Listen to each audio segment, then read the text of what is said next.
അയ്യാ വണക്കം. ദേശവിരുദ്ധതയുടെ ഉത്തുംഗ ശൃംഗത്തിൽ എത്തി നിൽക്കുകയാണ് നമ്മുടെ ഇന്ത്യൻ സെലൻസ്കി ആയിട്ടുള്ള പപ്പുമോൻ അലിയാസ് രാഹുൽ ഗണ്ഡി. ഈ ഗണ്ഡിമോനാണെങ്കിൽ ഇന്നലെ അമേരിക്കയിൽ ചെന്ന് ടെക്സാസിൽ വിദ്യാർത്ഥികളുമായി സംവദിക്കുന്നതിനിടയ്ക്ക് പറഞ്ഞ കാര്യങ്ങളൊക്കെ കേട്ടുകഴിഞ്ഞാൽ ഇന്ത്യക്കാർ പോലും ഞെട്ടിപ്പോകും. പക്ഷെ സുഡാപ്പികൾക്ക് സന്തോഷമുണ്ടാവും. കമ്മികളുടെ ഹൃദയമാണെങ്കിൽ ആനന്ദ തന്തുലിതമാകും എന്നുള്ള കാര്യത്തിൽ തർക്കമൊന്നുമില്ല. കാരണം അവന്മാർക്ക് ഇന്ത്യ എങ്ങനെയെങ്കിലും വിഭജിച്ച് കണ്ടാൽ മതിയല്ലോ.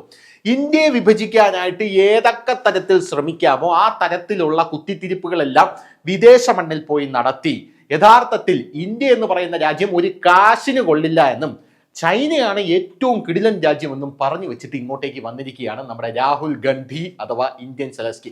ഞാൻ ഇന്നലെ പറഞ്ഞില്ലേ, എവനെങ്ങാനും ഇന്ത്യയുടെ പ്രധാനമന്ത്രിയായി കഴിഞ്ഞാൽ ചുറ്റും കിടക്കുന്ന രാജ്യങ്ങളെല്ലാം കൂടെ ഇന്ത്യയെ പിച്ചി ചീന്തി തിന്നും. അതായിരിക്കും നമ്മുടെ രാജ്യത്ത് സംഭവിക്കാനായിട്ട് പോവുക എന്ന് മാത്രമേ പറയാനായിട്ട് സാധിക്കുകയുള്ളൂ. ഇന്ത്യ എന്ന് പറഞ്ഞാൽ സകല രാജ്യങ്ങളെയും കവച്ചു വെച്ചുകൊണ്ട് എല്ലാവർക്കും മുകളിലേക്ക് ഉയരാനായിട്ട് ശ്രമിക്കുമ്പോൾ അങ്ങനെയല്ല എന്ന് പറഞ്ഞ് ഇന്ത്യയുടെ കാലിൽ പിടിച്ച് വലിക്കുകയാണ് ഈ മോൻ എന്ന് പറയുന്നത്. പറയാതിരിക്കാൻ നിവൃത്തിയില്ല, അതുകൊണ്ട് പറഞ്ഞു പോകുന്നതാണ്. എന്തായിരുന്നാലും ഈ രാഹുൽ ഗാന്ധി ടെക്സാസിൽ ചെന്ന് എറിഞ്ഞു കുറേ മണ്ടത്തരങ്ങളും പൊട്ടത്തരങ്ങളും പറഞ്ഞു. ജോഡോ യാത്ര നടത്തിയത് എൻ്റെ ആസനത്തിൽ തന്നെ അടിച്ച് ആപ്പായിരുന്നു എന്നൊക്കെയുള്ള കുറേ മണ്ടത്തരങ്ങൾ പറഞ്ഞു. പിന്നെ ശിവ, ഭഗവാൻ പരമശിവൻ എന്ന് പറയുന്നത് അദ്ദേഹം ഡിസ്ട്രോയർ ആണെന്ന് പറയുമ്പോൾ, അതായത് സംഹാരകനാണ് ശിവൻ എന്ന് പറയുമ്പോൾ സൃഷ്ടിസ്ഥിതി സംഹാരമാണല്ലോ സത്യം പറഞ്ഞാൽ. അതായത് ബ്രഹ്മാവ് സൃഷ്ടിക്കും, വിഷ്ണു പരിപാലിക്കും, ശിവൻ സംഹരിക്കും എന്ന് പറയുമ്പോൾ ശിവൻ എന്താണ് സംഹരിക്കുന്നത്? ശിവൻ തന്നെ തന്നെയാണ് സംഹരിക്കുന്നത്, തൻ്റെ ഈഗോയാണ് സംഹരിക്കുന്നത് എന്നൊക്കെയാണ് പറയുന്നത്. എടാ മണ്ട, ശിവൻ എന്ന് പറഞ്ഞാൽ വൈരാഗ്യാണ്. വൈരാഗിക്ക് ഒരിക്കലും ഈഗോ എന്ന് പറയുന്ന ആ ഒരു വികാരം ഉണ്ടാകില്ല, ഒരു വികാരം ഉണ്ടാവില്ല. നിർഗുണ പരബ്രഹ്മമാണടാ അദ്ദേഹം എന്ന് പറഞ്ഞു കൊടുക്കാൻ ആരുമില്ല. കാരണം ചുറ്റും ഇരിക്കുന്നത് ബ്രിട്ടീഷ് പൗരന്മാരും, ഇങ്ങേർക്കേ ബ്രിട്ടീഷ് പൗരത്വം ആണല്ലോ ഉള്ളത്, അമ്മയാണെങ്കിൽ ഇറ്റലിക്കാരിയും. അങ്ങനെയുള്ള ഒരു സാഹചര്യത്തിൽ ഇതൊന്നും പറയുന്നതിൽ യാതൊരുവിധ അത്ഭുതവുമില്ല. പക്ഷേ രാഹുൽ ഗാന്ധി അവിടെ അപകടകരമായിട്ടുള്ള രീതിയിൽ പല കാര്യങ്ങൾ പറഞ്ഞു വയ്ക്കുന്നുണ്ട്. നമുക്കിനി ഇതൊരിക്കലും തള്ളിക്കളയാനായിട്ട് സാധിക്കില്ല. കാരണം രാഹുൽ ഗാന്ധി പല കാര്യങ്ങളും പറയുമ്പോൾ അത് വെള്ളം ഒരു ചെടിയിലേക്ക് സ്പ്രേ ചെയ്ത് കൊടുക്കുന്നത് പോലെയാണ്. അത് വളരെ പതിയെ ചെടിയുടെ വേരുകളിലേക്ക് ഇറങ്ങിക്കൊണ്ടേയിരിക്കും. അങ്ങനെ സ്പ്രേ ചെയ്തുകൊണ്ടേയിരിക്കുകയാണ് രാഹുൽ ഗാന്ധി എന്ന് പറയുന്ന ഈ മരമണ്ടൻ. പക്ഷെ മരമണ്ടനാണെന്ന് പല ആൾക്കാരും പറയുമെങ്കിൽ ഇയാൾ മരമണ്ടനല്ല, ഇയാൾ അതിബുദ്ധിമാനാണ്, CIA പ്രോഡക്റ്റ് ആണ് എന്ന് നമുക്ക് കൃത്യമായിട്ട് മനസ്സിലാവും. അവിടെ ചെന്ന് നിന്ന് ഇയാൾ പറഞ്ഞിരിക്കുന്ന കാര്യങ്ങൾ എന്ന് പറഞ്ഞാൽ നമ്മുടെ രാജ്യത്തെ വിഭജിക്കാൻ ഉതകുന്ന കാര്യങ്ങളാണ്. നമ്മുടെ രാജ്യം മൂന്നാമത്തെ സാമ്പത്തിക ശക്തിയായി ഉയരാൻ പോകുന്നു എന്ന് പല ആൾക്കാരും പറയുമ്പോൾ, പല മാധ്യമങ്ങളും പറയുമ്പോൾ, അല്ലെങ്കിൽ പല ഏജൻസികളും പറയുമ്പോൾ, വേൾഡ് ബാങ്ക് തന്നെ അങ്ങനെ പറയുമ്പോൾ, IMFന്റെ ഗീതാ ഗോപിനാഥ് വരെ സാക്ഷ്യപ്പെടുത്തുമ്പോൾ ഈ മണ്ടൻ അവിടെ ചെന്ന് നിന്ന് പറയുകയാണ് ഇന്ത്യയുടെ സാമ്പത്തിക രംഗം എന്ന് പറഞ്ഞാൽ കുത്തഴിഞ്ഞ് കിടക്കുകയാണ്, ചൈനയുടേതാണ് ഏറ്റവും കിടിലമായിട്ടുള്ള സാമ്പത്തിക രംഗം എന്ന് പറയുകയാണ്. സത്യം പറഞ്ഞാൽ ഇന്ത്യൻ വിദ്യാർത്ഥികൾക്കിടയിൽ പ്രസംഗിക്കാനാണോ പോയത്, അല്ലെങ്കിൽ ചൈനയിലേക്ക് നിക്ഷേപം ക്ഷണിച്ചു വരുത്താനാണോ ഇങ്ങനെ അങ്ങോട്ട് പോയത് എന്ന് നമുക്ക് അക്ഷരാർത്ഥത്തിൽ തോന്നിപ്പോകുന്ന രീതിയിലായിരുന്നു രാഹുൽ ഗാന്ധി എന്ന് പറയുന്ന ഗണ്ഡിമോന്റെ ഇന്നലത്തെ അവിടുത്തെ പ്രസംഗം എന്ന് പറയുന്നത്. ചൈന എന്ന് പറയുന്നത് അടിപൊളിയാണ്, തങ്ക കട്ടിയാണ്, തങ്ക കമ്പിയാണ് എന്നൊക്കെ പറയുമ്പോഴേക്കും ഇന്ത്യ എന്ന് പറയുന്നത് ഒരു യൂണിയൻ ഓഫ് സ്റ്റേറ്റ് മാത്രം. RSS പറയുന്നത് പോലെ ഇന്ത്യ എന്ന് പറയുന്നത് അഖണ്ഡമായിട്ടുള്ള ഒരു രാജ്യമൊന്നുമല്ല.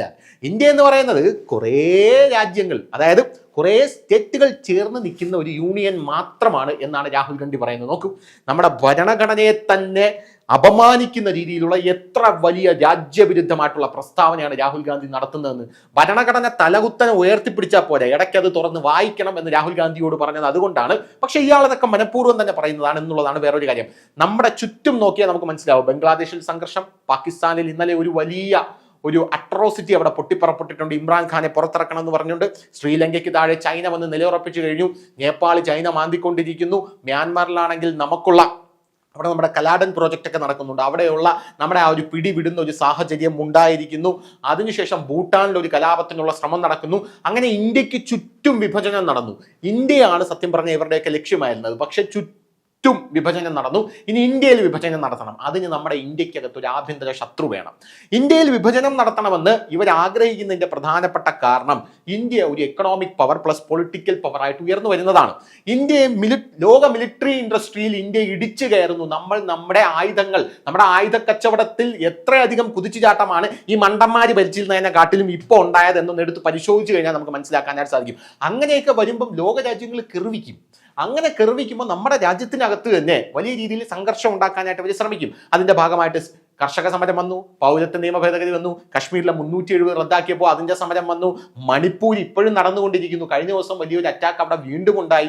അത് കഴിഞ്ഞ് രാഹുൽ ഗാന്ധി ജാതി സെൻസസ് എന്ന് പറഞ്ഞൊരു സാധനമായിട്ട് ചുറ്റിത്തിരിയാണ്.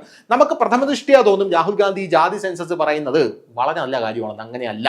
യഥാർത്ഥത്തിൽ ജാതി സെൻസസ് എന്ന് പറഞ്ഞാൽ എത്രയധികം ജാതിക്ക് എത്രയധികം സംവരണം ഇവിടെ കൊടുക്കുന്നുണ്ട് എന്ന് രാഹുൽ ഗാന്ധിക്ക് അറിയണമെന്ന് പറഞ്ഞാണ് ഈ ജാതി സെൻസസ് എടുക്കാനായിട്ട് പറയുന്നത്. ഇത് പുറത്തു വന്നു കഴിഞ്ഞാലുള്ള പ്രധാനപ്പെട്ട പ്രശ്നമെന്ന് പറഞ്ഞു കഴിഞ്ഞാൽ, ഈ ജാതി സെൻസസ് പുറത്തു വന്നെന്ന് വെച്ചോ, ജാതി സെൻസസ് പുറത്തു വരുമ്പം ഇന്ത്യ എന്ന് പറയുന്ന രാജ്യം ജാതികൾ കൊണ്ട് നിറഞ്ഞൊരു രാജ്യമാണ്. ആ ജാതിക്കകത്ത് പോലും ഉപജാതികളുണ്ട്. അങ്ങനെ ജാതി സെൻസസ് പുറത്തു വന്നു കഴിഞ്ഞാൽ പല ജാതികൾക്കും വേണ്ട സംവരണമോ അർഹതയോ കിട്ടുന്നില്ല എന്നൊരു തോന്നൽ അവർക്കിടയിൽ ഉണ്ടാക്കിയെടുക്കാനും അങ്ങനെ ആ ജാതികളെ പ്രക്ഷോഭത്തിന് ഇറക്കാനും സാധിക്കും. അങ്ങനെ പ്രക്ഷോഭത്തിന് ഇറക്കി കഴിഞ്ഞാൽ രാജ്യത്ത് വലിയ അരക്ഷിതാവസ്ഥ ഉണ്ടാകുമെന്ന് രാഹുൽ ഗാന്ധിക്ക് അറിയാം. പോരാത്തതിന് ഈ ജാതി ആയിരിക്കുന്നത് കൊണ്ടാണ് നിങ്ങൾക്ക് സംവരണം തരാത്തത്, നിങ്ങൾ കൺവെർട്ട് ചെയ്തോ എന്ന് പറഞ്ഞ് മാസ് കൺവേർഷൻസ് വരെ നമ്മുടെ രാജ്യത്ത് നടപ്പിലാക്കാനുള്ള ഒരു സാധ്യതയുണ്ട്. അതിനായിട്ട് ഇവാഞ്ചലിസ്റ്റിക് ബാപ്റ്റിസ്റ്റ് ലോബികളൊക്കെ കൃത്യമായി തയ്യാറെടുത്ത് നിൽപ്പുണ്ട്. അതിന്റെ ഒരു മുന്നൊരുക്കമായിട്ടാണ് രാഹുൽ ഗാന്ധി ജാതി സെൻസസ് വേണമെന്ന് പറയുന്നത്. ഇത് ഒന്നാമത്തെ കാര്യം. ഇനി രണ്ടാമത്തെ കാര്യം, രാഹുൽ ഗാന്ധി പറയുന്നത് ചൈനയ്ക്ക് യാതൊരുവിധ പ്രശ്നവുമില്ല, ചൈന വളർന്നുകൊണ്ടിരിക്കുകയാണ്. ഉണ്ടയാണ്, അല്ല പറയാതിരിക്കാൻ നിർത്തില്ല, ഉണ്ടയാണ്. ചൈനയാണ് ലോകത്ത് ഇപ്പോൾ ഏറ്റവും അധികം അൺഎംപ്ലോയ്മെന്റ് എന്ന് പറയുന്ന സാധനം ഫേസ് ചെയ്യുന്ന രാജ്യം, തൊഴിലില്ലായ്മ ഫേസ് ചെയ്യുന്ന രാജ്യം. ഈ അൺഎംപ്ലോയ്മെന്റ് എന്ന് പറയുന്ന സാധനം ഫേസ് ചെയ്യുന്ന ചൈന അവരുടെ വളർച്ചയുടെ ആ ഒരു ഘട്ടത്തിലല്ല, മറിച്ച് അവരുടെ തളർച്ചയുടെ ആ ഒരു ഘട്ടത്തിലാണ് നമുക്ക് മനസ്സിലാവും. ചൈനയുടെ ഇത്തവണത്തെ ഗ്രോത്ത് എന്ന് പറയുന്നത്, രണ്ടാം പാദ വളർച്ച എന്ന് പറയുന്നത് 4.7%. പക്ഷെ അവർ എക്സ്പെക്ട് ചെയ്ത ഗ്രോത്ത് എന്ന് പറയുന്നത് 5.1%. പക്ഷെ ഇന്ത്യയുടെ GDP നിങ്ങൾ നോക്കൂ. ഇന്ത്യയുടെ GDP എന്ന് പറയുന്നത് ഓരോ തവണയും ഉയർന്നുയർന്ന് വരികയാണ്. അത് ഈ മരമണ്ടന്മാരൊന്നും കാണുന്നില്ല എന്നുള്ളതാണ് ഒരു പ്രധാനപ്പെട്ട കാര്യം എന്ന് പറയുന്നത്. പിന്നെ രാഹുൽ ഗാന്ധി അവിടെ പോയി പറഞ്ഞതാണ് ഏറ്റവും ഗുരുതരമായിട്ടുള്ള കാര്യം. എങ്ങനെയൊക്കെ രാജ്യത്ത് സംഘർഷം ഉണ്ടാക്കാമോ ആ തരത്തിലുള്ള കാര്യങ്ങളെല്ലാം ഞാൻ അവിടെ ചെയ്തു വെച്ചിട്ട് വന്നിട്ടുണ്ട്, എൻ്റെ സംബിത്രോത അമ്മാവ എന്ന് പറഞ്ഞുകൊണ്ടായിരിക്കും രാഹുൽ ഗാന്ധി തിരിച്ചു വന്നത്. അതായത് രാഹുൽ ഗാന്ധി അവിടെ ചെന്ന് പറയാണ് ഇന്ത്യയിൽ ഒരു ലിംഗ്വിസ്റ്റിക് വാർ ഉണ്ട് എന്ന രീതിയിൽ ഒരു പ്രചരണം നടത്താനുള്ള ഒരു തയ്യാറെടുപ്പ് അല്ലെങ്കിൽ ഒരു ശ്രമം രാഹുൽ ഗാന്ധി അവിടെ നടത്തി. രാഹുൽ ഗാന്ധി അവിടെ പറയുന്നത് നമ്മുടെ രാജ്യത്ത് ഹിന്ദി മാത്രമല്ല ശ്രേഷ്ഠ ഭാഷ, കന്നഡയും ശ്രേഷ്ഠ ഭാഷയാണ്, മലയാളവും ശ്രേഷ്ഠ ഭാഷയാണ്. തമിഴ് ശ്രേഷ്ഠമാണ് കേട്ടോ, അത് നിങ്ങൾ മനസ്സിലാക്കണം. അതിന്റെ അർത്ഥം എന്താണ്? നമ്മുടെ രാജ്യത്ത് ഇല്ലാത്തൊരു കാര്യം, അതായത് മതപരമായിട്ട് നമ്മുടെ രാജ്യത്ത് അങ്ങോട്ടും ഇങ്ങോട്ടും അടിയുണ്ട് എന്ന് നമുക്ക് പറയാം, പക്ഷെ ഭാഷാപരമായിട്ട് നമ്മുടെ രാജ്യത്തൊരു ഫൈറ്റ് ഇല്ല. അങ്ങനെ ഇല്ലാത്തൊരു രാജ്യം ഉണ്ട് എന്ന് വരുത്തി തീർക്കാനും അതുവഴി നമ്മുടെ രാജ്യത്തൊരു വിഭജനം സൃഷ്ടിക്കാനും അതുവഴി നമ്മുടെ രാജ്യത്തെ ജനങ്ങളെ തെരുവിലിറക്കാനുമുള്ള ഒരു ശ്രമം രാഹുൽ ഗാന്ധി അമേരിക്കൻ മണ്ണിൽ പോയി നടത്തി എന്നുള്ളത് ഗുരുതരമായിട്ടുള്ള ഒരു കാര്യമാണ്. ക്രിമിനൽ ഒഫൻസ് ആണ്. യവനെ അറസ്റ്റ് ചെയ്ത് അകത്തിടേണ്ട കേസാണ്. ഒരുപാട് കേസുകൾ നരേന്ദ്രമോദിയുടെ കയ്യിൽ ഇരിപ്പുണ്ട്, രാഹുൽ ഗാന്ധിയുടെ. പിന്നെ എന്തുകൊണ്ടാണ് നരേന്ദ്രമോദി യവനെ താങ്ങി പിടിച്ചുകൊണ്ടിരിക്കുന്നത് എന്ന് എനിക്ക് എത്ര ആലോചിച്ചിട്ടും മനസ്സിലായില്ല. ഇനി യവനെ അറസ്റ്റ് ചെയ്ത് കഴിഞ്ഞാൽ ഇവിടെയുള്ള സകല ആൾക്കാരും കൂടെ ചേർന്ന് പബ്ലിസിറ്റി കൊടുക്കും. നമ്മുടെ കേരളത്തിലെ മാധ്യമങ്ങൾ പ്രത്യേകിച്ച് രാഹുൽ ഗാന്ധിയെ ഭയന്നിട്ടാണ്, ഉണ്ടയാണ്. സത്യം പറഞ്ഞാൽ ഈ മണ്ടന്മാരുടെ ജനാധിപത്യം എന്ന് പറഞ്ഞാൽ അങ്ങനെയാണല്ലോ. അതായത് ഏത് മണ്ടനും അഭിപ്രായം പറയാം. അതിലൊരു മണ്ടനായിപ്പോയി ഇങ്ങനെ എന്നുള്ള കാര്യത്തിൽ നമുക്കൊന്നും ചെയ്യാനായിട്ട് സാധിക്കില്ല. ഒരു സംഘടനയുടെ തലപ്പത്ത് ഒരു മണ്ടം കയറിയിരുന്നാൽ ആ സംഘടന മുഴുവൻ നശിച്ചു പോകും എന്ന് പറയുന്നത് പോലെയാണ് രാഹുൽ ഗാന്ധിയുടെ കാര്യം എന്ന് പറയുന്നത്. അപ്പോൾ അങ്ങനെ ഒരു വാർ ഉണ്ടാക്കിയെടുക്കാൻ രാഹുൽ ഗാന്ധി ഒരു ശ്രമം നടത്തിയിട്ടുണ്ടായിരുന്നു. അങ്ങനെ ഒരു പ്രശ്നമേ ഇന്ത്യയിലില്ല. അതായത് ഇന്ത്യയിൽ ഇല്ലാത്തൊരു പ്രശ്നത്തിനെയാണ് രാഹുൽ ഗാന്ധി അവിടെ അഡ്രസ്സ് ചെയ്യാനായിട്ട് ശ്രമിച്ചത് എന്നുള്ളത് വളരെ ഗുരുതരമായിട്ടുള്ള ഒരു കാര്യമാണ്. പിന്നെ രാഹുൽ ഗാന്ധി പറയുന്നത് ഇന്ത്യ എന്ന് പറഞ്ഞാൽ ഒരു യൂണിയൻ ഓഫ് സ്റ്റേറ്റ്സ് ആണ്, അമേരിക്കയെ പോലെ എന്നാണ് രാഹുൽ ഗാന്ധി പറഞ്ഞത്. നോക്കൂ, നമ്മുടെ രാജ്യത്തെ വിഭജിക്കാനായിട്ടുള്ള അടുത്ത ശ്രമം, നമ്മുടെ രാജ്യത്തെ അതായത് ഈ 28 സംസ്ഥാനങ്ങളും 28 രാജ്യങ്ങളാണെന്നാണ് രാഹുൽ ഗാന്ധി പറഞ്ഞു വെക്കുന്നത്. ഞാൻ കുറച്ചുകൂടെ താഴോട്ട് ഇറങ്ങി പറഞ്ഞുതരാം. അതാണ് രാഹുൽ ഗാന്ധി പറയുന്നത്. നിങ്ങൾ വിചാരിക്കും ഇന്ത്യ എന്ന് പറയുന്നത് ഒറ്റ രാജ്യമാണ്. രാഹുൽ ഗാന്ധി പറയുന്നത് അങ്ങനെയല്ല. ഇന്ത്യ എന്ന് പറഞ്ഞാൽ ഒരു യൂണിയൻ ഓഫ് സ്റ്റേറ്റ്സ് ആണ് എന്നാണ് രാഹുൽ ഗാന്ധി പറയുന്നത്. യൂണിയൻ ഓഫ് സ്റ്റേറ്റ്സ് എന്ന് പറഞ്ഞാൽ നമ്മുടെ രാജ്യത്തെ കേരളം ഒരു രാജ്യം, തമിഴ്നാട് ഒരു രാജ്യം, കർണാടക ഒരു രാജ്യം, ആന്ധ്ര ഒരു രാജ്യം, തെലങ്കാന ഒരു രാജ്യം, മഹാരാഷ്ട്ര ഒരു രാജ്യം, രാജസ്ഥാൻ ഒരു രാജ്യം, ഉത്തർപ്രദേശ് ഒരു രാജ്യം, അങ്ങനെ പല രാജ്യങ്ങളാണെന്നാണ് രാഹുൽ ഗാന്ധി പറയുന്നത്. വളരെ അപകടം പിടിച്ചൊരു സ്റ്റേറ്റ്മെന്റ് ആണ് രാഹുൽ ഗാന്ധി പറയുന്നത്. അതായത് നമ്മുടെ ഇന്ത്യൻ ഭരണഘടനയെ പോലും തള്ളി പറയുന്ന സ്റ്റേറ്റ്മെന്റ്. നോക്കൂ, നമ്മുടെ ഇന്ത്യൻ ഭരണഘടന തുടങ്ങുന്നത് തന്നെ India that is Bharat is A union of States എന്ന് പറഞ്ഞാണ് നമ്മുടെ ഭരണഘടന തുടങ്ങുന്നത്. യഥാർത്ഥത്തിൽ നമ്മുടെ ഭരണഘടന ഉദ്ദേശിക്കുന്ന യൂണിയൻ എന്താണ് നമ്മുടെ ഭരണഘടന ഉദ്ദേശിക്കുന്ന യൂണിയൻ എന്ന് നമ്മൾ ചോദിച്ചു കഴിഞ്ഞാൽ സ്റ്റേറ്റുകൾ യൂണിയനുമായി ലയിച്ചാണ് രാജ്യമുണ്ടാകുന്നത് എന്നുള്ളതാണ് എൻ്റെ പ്രധാനപ്പെട്ട കാര്യം. സ്റ്റേറ്റുകൾ യൂണിയനുമായി ലയിക്കും. ആ യൂണിയനുമായി ലയിച്ചു കഴിഞ്ഞാൽ അതിൽ നിന്ന് ആ സ്റ്റേറ്റിനൊരു മടങ്ങിപ്പോക്കില്ല. നമ്മുടെ രാജ്യത്തിന്റെ മണ്ണ് തന്നെയാണ്. കേരളം എന്ന് പറയുന്ന നമ്മുടെ ഈ സംസ്ഥാനം ഇന്ത്യയുമായി ലയിച്ചു കഴിഞ്ഞാൽ പിന്നെ ഇന്ത്യയാണ്, കേരളം എന്നൊന്നും സ്ഥാനമില്ല. യൂണിയനിലാണ് കേരളത്തിന്റെ നിലനിൽപ്പ്, അല്ലെങ്കിൽ തമിഴ്നാടിന്റെ നിലനിൽപ്പ്. അവിടെ നിന്ന് ഒരു പിരിഞ്ഞു പോക്കില്ല. പിരിഞ്ഞു പോകണമെന്നുള്ളവന്മാരല്ലേ അവിടെ നിന്ന് പെട്ടിയും കിടക്കെ എടുത്ത് പൊക്കോണം. ആ മണ്ണ് ചോദിച്ചു വരല്ലേ എന്നുള്ളതാണ് പ്രധാനപ്പെട്ട ഒരു കാര്യം. ആ മണ്ണ് അവിടെ തന്നെ കിടക്കും. മനസ്സിലായല്ലോ? അതായത് ഉത്തർപ്രദേശ്, നമ്മുടെ കേരളം, കശ്മീർ, ഇതെല്ലാം നമ്മുടെ മണ്ണാണ്.